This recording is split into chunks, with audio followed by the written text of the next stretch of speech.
7:57 de la mañana, 23 grados 2 décimas la temperatura en la ciudad de Buenos Aires. Y hay un tema que está empezando a ocupar la atención pública, que arrancó en Europa, arrancó en el Reino Unido y que tiene que ver con esta nueva cepa de gripe, la gripe H3N2 variante K. Y como acá sí que pega el separador del programa, hablamos con los que saben, porque para no tocar de oído, estamos en comunicación con Florencia Brugueser, me dirá ella si lo pronuncié bien, médica infectóloga a cargo del área de infectología del Hospital Ramón Santamarina. ¿Qué tal, cómo te va? Fernando Amato, Lorena Álvarez te saludan. Hola, buen día, Fernando y Lorena, ¿cómo están?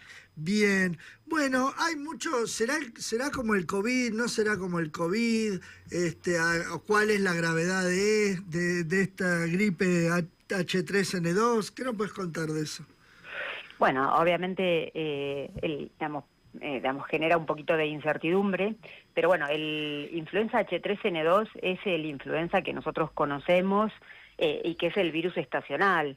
O sea, es la gripe, digamos. Exactamente, es la gripe que conocemos. Incluso está incluido dentro de la vacuna, sí. Uno de los componentes del influenza A. Nosotros en la vacuna tenemos una vacuna que tiene 3 componentes. Uno es el influenza A, el pandémico, ¿no? El H1N1, ese que surgió en el 2009. Y después tenemos estacional, que es el H3N2, que es este H3N2, aunque este tiene algunas diferencias porque sufrió algunas modificaciones. Por eso es que ahora tenemos lo que se llama el subclado K, entonces hace que no sea tan parecido al que está incluido en la vacuna, que como ustedes saben, todos los años se da una nueva receta, por decirlo de alguna forma, para que se entienda. O sea, la vacuna de la gripe. Exactamente, nosotros tenemos, como decíamos, dos influenza A, el H1N1, que es el pandémico, uno estacional, que habitualmente es una variante del H3N2, que sería este, y después una influenza B. ¿Sí? Con lo cual es un virus que, si bien las últimas temporadas no fue el predominante de circulación, incluso en esta temporada nosotros tuvimos más influenza A, pero el H1N1, o sea, esa variante, tuvimos algo al final de influenza B y algunos también de H3N2. Digo, no debería, ser algo distinto. Sí, obviamente, lo que pasa es que, lo que ha pasado, por lo menos en el hemisferio norte en este momento, es que este virus, presentó algunas mutaciones que lo hacen más transmisible y que también lo que se ha visto en el hemisferio norte es que se han adelantado las temporadas. Entonces, al ser más transmisible y se adelantó la temporada, probablemente los grupos de riesgo no estaban completamente vacunadas y tenemos mayor cantidad de casos en poco tiempo, y eso obviamente satura los servicios de salud. Ahora, viendo que, como decís vos, es una gripe, o sea, no tenemos síntomas para darnos cuenta si tenemos esa variante o no. ¿O sí? Claro, sí, obviamente sí, uno hace, como hizo ahora el Malbrán, los estudios genéticos, cuando uno hisopa a la persona, uno sabemos, depende del estudio que hagan a nivel de la jurisdicción o a nivel de la provincia, sabemos que es influenza A, B, y eventualmente podemos diferenciar si es el H1N1 o es el influenza... Pero uno en la vida cotidiana, o sea, a veces, si te duele la cabeza, o si tenés mocos, no sé. Exactamente, eso es un cuadro acá no, gripal, es una gripe común, digamos. Exactamente, cuadro gripal que además también puede ser COVID o puede ser otro virus respiratorio, o incluso virus sincicial respiratorio, que es el de la bronquiolitis. O sea que a nivel sintomatología, la sintomatología es muy parecida. Claro. Acá lo que es importante acá es nosotros ya estamos saliendo de la temporada, de gripe, de influenza, ¿no? Claro. Estamos cerrando la temporada y está aumentando, estamos en la temporada, el hemisferio norte está en su temporada de virus respiratorios. Entonces, lo que está pasando ahora es que, bueno, obviamente con movimientos y viajes, nosotros podemos, incluso ya está detectado, en nuestro hemisferio y en nuestro país, ya que tenemos alguna circulación de H3N2. Aunque la influenza... Los 3 casos que hubo hasta ahora, que es de gente que viajó. Sí, exactamente. Digo, no sé si estaba todavía la información, si habían viajado o no, pero nosotros sabemos que esto iba a pasar, ¿no? Sí. Lo que nosotros sabemos ahora es que probablemente el virus que circula todo el año va a tener menor circulación ahora, pero sí sabemos que probablemente en nuestra próxima temporada del 2026 probablemente tengamos esta variante. Por eso ahí es importante, como mecanismo, digamos, como medida preventiva, siempre sabemos que las vacunas, ¿no? Porque los grupos que van a ser más afectados son los extremos de la vida, o sea, los más pequeños, los adultos mayores y además las personas con comorbilidades. Entonces ahí es importante. ¿Qué tenemos que hacer ahora? Si nosotros, digamos, si estamos dentro de alguno de los grupos de riesgo y aún no nos vacunamos, bueno, acercarnos y vacunarnos, porque podemos tener alguna circulación de este virus. Y si vamos a viajar, digamos, al otro hemisferio, es importante chequear que tengamos la vacuna y si no la recibimos, vacunarnos. Incluso, eventualmente, si no estamos dentro de los grupos de riesgo, sí, a nivel, digamos, privado, podemos también vacunarnos para ir por lo menos 10 a 15 días previos para ir con inmunidad.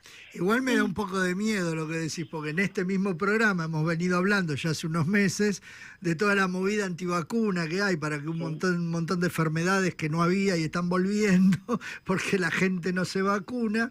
Me da miedo este invierno que se viene. No, totalmente. A ver, digo, digamos, lo que no se ha visto hasta ahora, digamos, lo que está pasando en el hemisferio norte es mayor gravedad en los casos. Sí, mayor transmisibilidad, es decir, que vamos a tener muchos casos en poco tiempo, pero no estamos teniendo mayor gravedad y eso es importante. Sí, no es como el COVID, digamos, lo que pasó con el COVID, digamos, menos grave.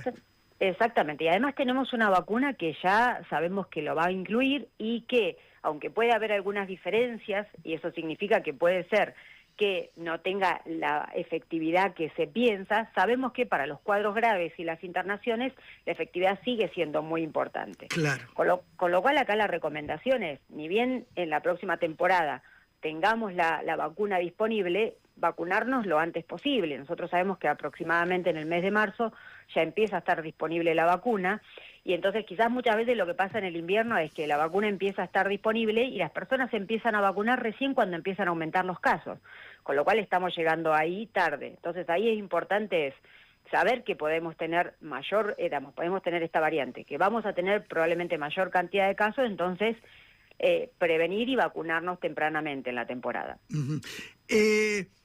No sé cómo está haciendo en el Reino Unido en cuanto a la gravedad, si son tantos, no la gravedad, pero en cuanto a la transmisibilidad, si son tantos los casos.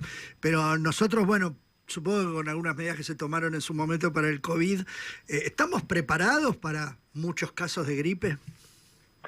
Sí, digamos, a ver, obviamente que digamos, el COVID hizo que los sistemas de salud se reacomodaran y esto es algo que pasa todos los inviernos, ¿no? Sabemos que aumenta la internación por enfermedades respiratorias, sí, incluso también con el virus sincicial, que también es otra estrategia que también es importante decirlo, a partir del 12 de enero se va a empezar a vacunar a las embarazadas contra el virus sincicial respiratorio entre semana 32 y 36.6, que sabemos que ha tenido un impacto en las internaciones a nivel pediátrico, ¿no? Entonces, me parece que también esa es otra medida que es muy importante también tomarla, y si nosotros empezamos a vacunar previamente, probablemente tengamos menor cantidad de casos. Pero obviamente es importante consultar cuando tenemos síntomas respiratorios y además utilizar las medidas preventivas, digamos, más allá de la vacuna que ya conocemos, que son obviamente el lavado de manos, fundamental, cubrirse la boca y la nariz al estornudar o toser con el pliegue del codo